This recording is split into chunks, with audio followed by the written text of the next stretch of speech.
Now, the Three Martini Lunch with Greg Corombos and Jim Garrity. And welcome, everyone, to the Wednesday edition of the Three Martini Lunch, along with Jim Garrity of National Review. I'm Greg Corombos of Radio America. We have good, bad, and crazy martinis for conservatives today, as well as a fascinating, kind of crazy chaser at the end that you'll definitely want to stay tuned for. Yesterday we did all crazy. Today could have easily been all crazy, but we're going with the regular format. Let's start with the good martini, Jim, and it's not often that we're excited to see a Republican leave office in disgrace, but in this case it had to happen, and unfortunately it didn't happen sooner. Eric Greitens was this guy with an absolutely pristine resume, it seemed. When he ran for governor of Missouri in 2016, he had been a Navy SEAL, professor of ethics, oddly enough, seemed to have the perfect pedigree for a career in public service, or at least 4 or even 8 years as governor of Missouri. A lot of people saw presidential aspirations for him sometime down the road. Didn't even make it a year and a half as the governor of Missouri. He is going to be out of office by the end of the month because yesterday he said he was quitting on Friday. I am announcing that I will resign as governor of Missouri effective Friday, June 1st at 5 p.m. And for those who haven't been following the story, Greitens found himself mired in scandal a few months ago when it was reported that he had an affair with his hairdresser. He has admitted to that much of it, but she now accuses him of taking a photo of her in a revealing situation and threatening to blackmail her with it if she ever exposed the affair. The impeachment proceedings were already underway. The Missouri Attorney General, a Republican named Josh Hawley, was also bringing forth charges against Greitens for mishandling a charitable group's donor list and turning that into a campaign donor list, potentially. It was time for Greitens to go. It's essentially a Nixon-type situation. He just didn't have the votes to survive impeachment. But in addition to announcing he was resigning, Eric Greitens wants all of us to know he's the real victim here. This ordeal has been designed to cause an incredible amount of strain on my family. Millions of dollars of mounting legal bills, endless personal attacks, designed to cause maximum damage to family and friends. Legal harassment of colleagues, friends, and campaign workers. And it's clear that for the forces that oppose us, there is no end in sight. I cannot allow those forces to continue to cause pain and difficulty to the people that I love. Jim, I could offer some recommendations on how he could have prevented all this misery for his family, but instead he decides to play the victim card here. Eric Greitens is about to leave office, and it's about time. You know, Greg, it's just tragic that a pure, innocent affair that did not involve blackmail or revealing photos of other people without their consent in any way, shape, or form, despite the allegations, could lead to so much pain for the governor's family. Isn't it terrible that all these other people are coming after him for this one little mini mistake? You really feel for the guy.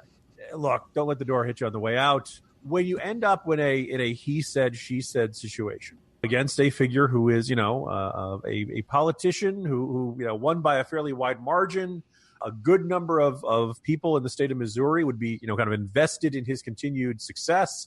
Certainly the Republicans would not ordinarily be eager to see a governor forced to resign or impeached. Yes, I know he was an outsider and all of that stuff, but generally you don't see members of a party eager to throw one of their leaders overboard unless there's something there, unless they really feel convinced that the charges are true. And it is kind of revealing about how nobody came out to defend Greitens, even before he admitted the affair. The affair by itself, we've seen politicians survive those sorts of allegations before. It was the implied threats. It was the implied blackmail, the suggestion that if she had talked about the affair, he was going to do things that were going to embarrass and humiliate her. That really kind of presented that this was beyond routine infidelity, that there was something kind of bullying and malevolent at the heart of all this. It seemed like the handwriting had been on the wall for a very long time. There were very few Republicans who wanted to defend him as the evidence mounted up. And, right now Republicans in Missouri have to be elated because, if not a long national nightmare, the long state nightmare is over or coming to an end. And this was going to be considered a major albatross heading into the Senate race in 2018 against Claire McCaskill. It doesn't necessarily make sense, but look, if you think that your governor of your state is a sleaze and he's a Republican, it might make you a little less eager to go out and vote for the Republican Senate candidate, even if the state attorney general was among those leading the charge against the governor and said that he was as appalled as anyone. So an ugly, sordid situation in Missouri finally gets resolved. Some level of justice appears to have occurred, or at least consequences, you could say. And, hopefully the state can move on with better governance and, hopefully fewer scandals in the future. Yes, the lieutenant governor is also a Republican, so that will not change the party affiliation in the governor's mansion, and that seat is up in the presidential election year of 2020. So, Jim, let's move on to the current president now as we move to our bad martini. It all started with this comment from Trey Gowdy, the South Carolina congressman, on CBS this morning as he was asked about the president's frequent public condemnations of Attorney General Jeff Sessions for deciding to recuse himself in the Russia investigation. I think what the president is doing is expressing frustration that Attorney General Sessions should have shared these reasons for recusal before he took the job, not afterward. If I were the president and I picked someone to be the country's chief law enforcement officer, and they told me later, oh, by the way, I'm not going to be able to participate in the most important case in the office, I would be frustrated, too. That's how I read that, is Senator Sessions, why didn't you tell me this before I picked you? There are lots of really good lawyers in the country. He could have picked someone else. So Donald Trump tweets that out in 3 different tweets, and at the end, he finishes quoting Gowdy, who says he could have picked somebody else, and Trump says, and I wish I did. So, Jim, the question once again rises, if Trump hates Sessions as Attorney General so much, why doesn't he just fire him? And the question also becomes, does he have more fun just trying to humiliate him in public than just kicking him to the curb? You know, Greg, it's just a shame that the president has no authority about who's Attorney General, huh? Oh, wait a second. You're the president. You can fire the Attorney General anytime you like. And clearly, apparently Trump's been talked down from this. I do think it is, since I'm a fan of foresight, if you don't like Jeff Sessions as Attorney General, you probably ought to think about who you could get confirmed in the U.S. Senate with only 51 Republican votes, with John McCain often out. And ideally, you'd want to have somebody who you wouldn't have to ram through on a party line vote.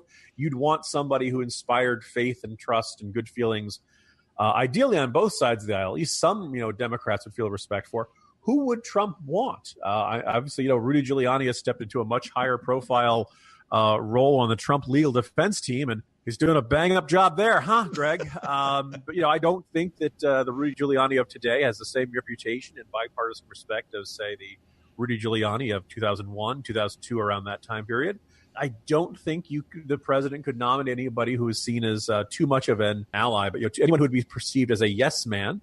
I think that, most people want to see the attorney general have an extraordinary, terrific sense of right and wrong and a willingness to tell the boss something he doesn't want to hear if it's against the law, runs afoul of legal ethics. Obviously, that's not really what Trump's looking for.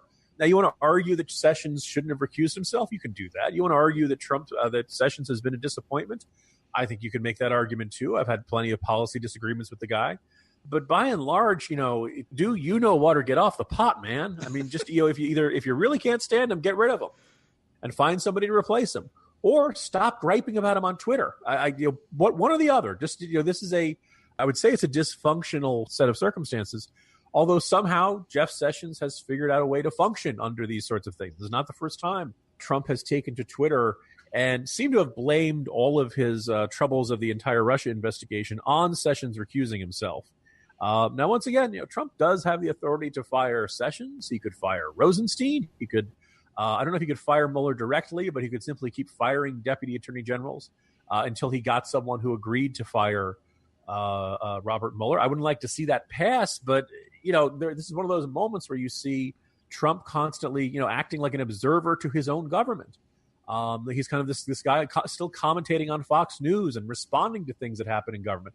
If you don't like it, you're in charge. Anything that you're complaining should be declassified. You're the president of the United States. You can declassify anything you want. You can put out any information you want. You have that authority as commander-in-chief. So anyway, we will see how things shake out, but just a frustrating rerun of one of Trump's worst traits. If you think they're having a hard time attracting top talent to work in this White House, this is the sort of thing that makes people say, you know what, no matter the honor of working in the serving the public and working in this administration. On any given day, I could end up being a target of the president's temper and be trashed publicly, and I just don't need to deal with that kind of grief.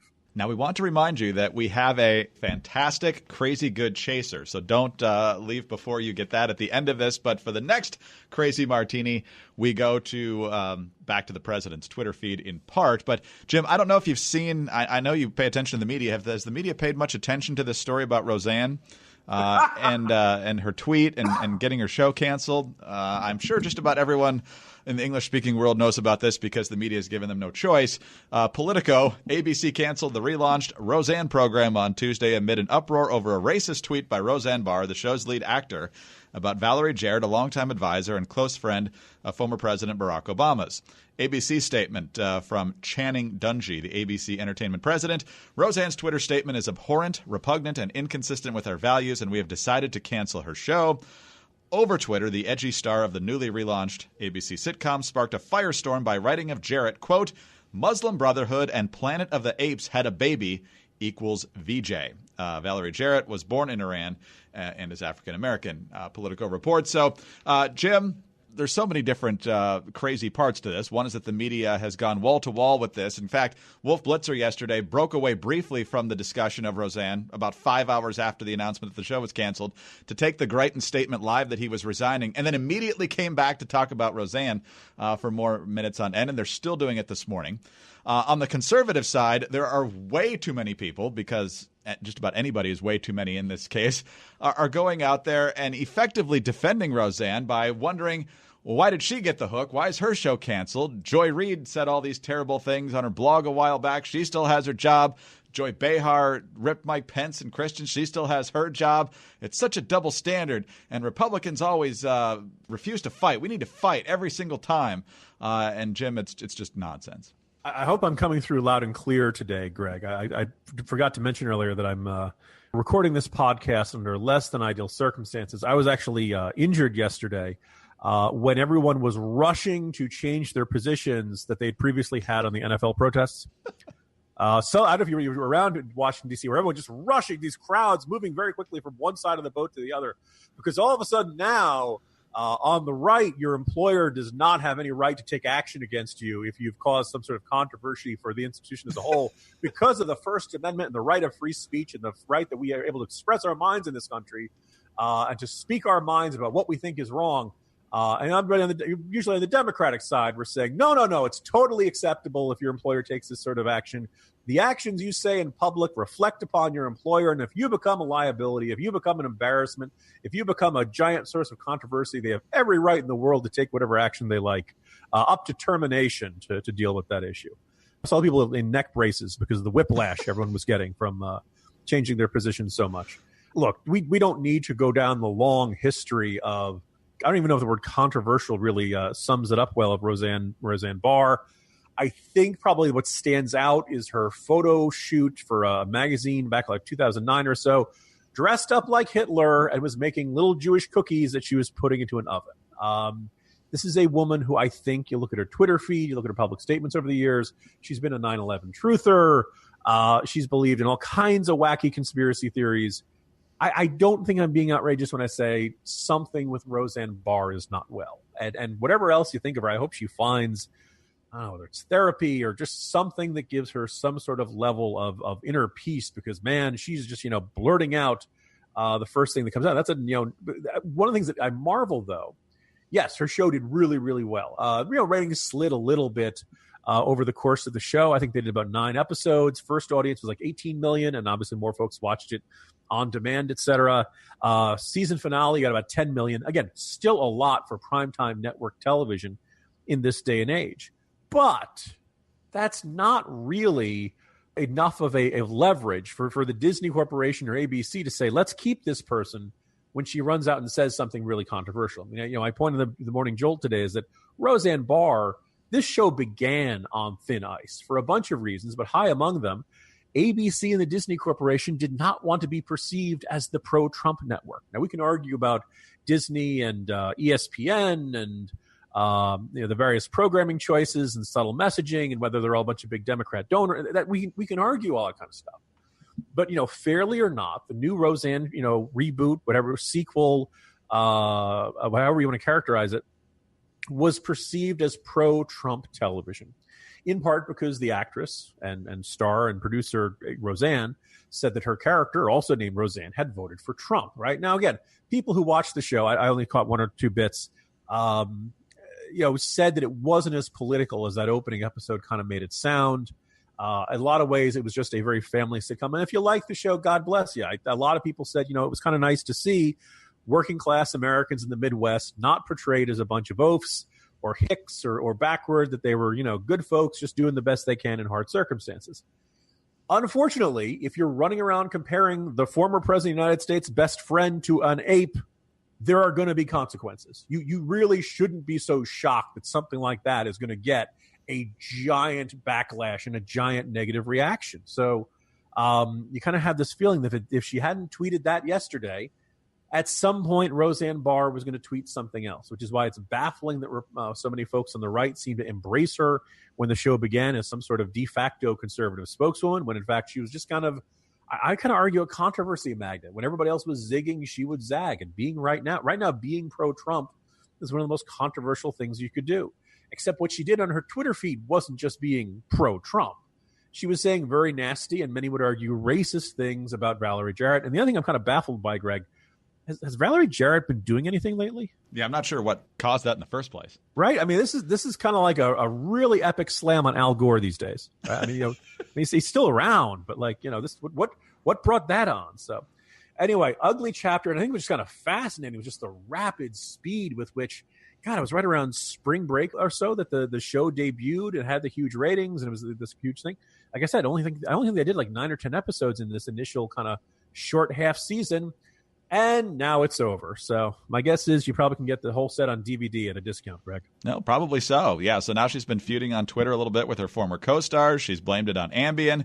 At other times, she's told people not to defend her because it was unconscionable. She apologized to Valerie Jarrett. So she's kind of been all over the place. And I mentioned heading into here that President Trump and his Twitter feed would factor into this martini as well. A lot of folks were pointing out that he hadn't responded yet. CNN was actually outraged earlier this morning that he hadn't tweeted about it since he had called her to congratulate her on the success of the debut of the reboot. And now he has tweeted out around 11:30 this morning. He says, Bob Iger of ABC called Valerie Jarrett to let her know that ABC does not tolerate comments like those made by Roseanne Barr.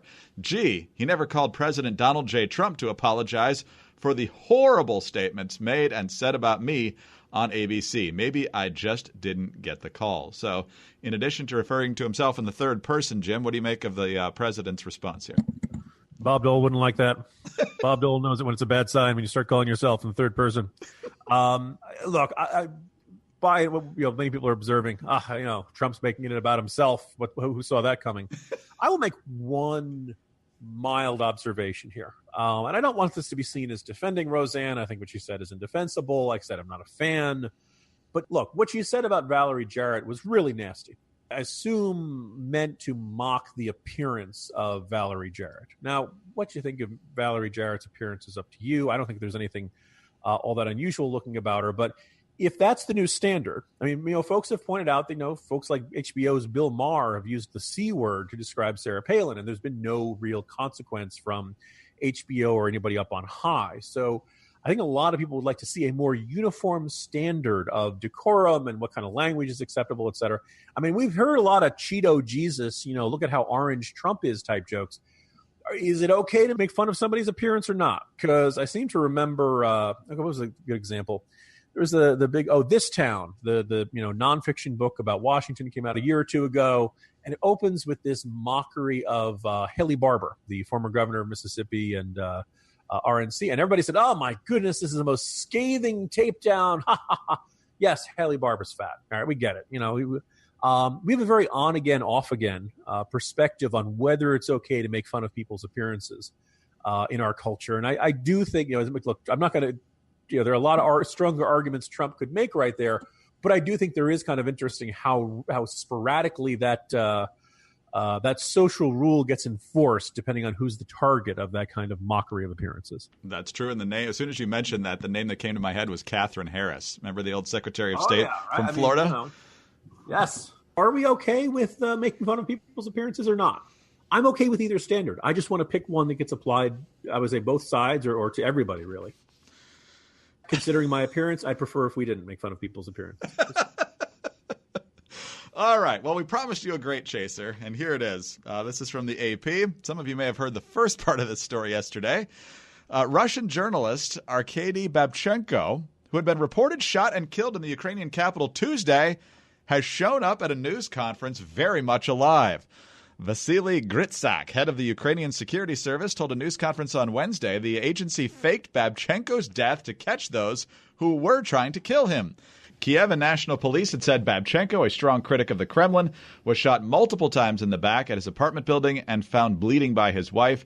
He showed up at Gritsak's news conference on Wednesday and thanked everyone who was mourning his death. You don't get to do that too often.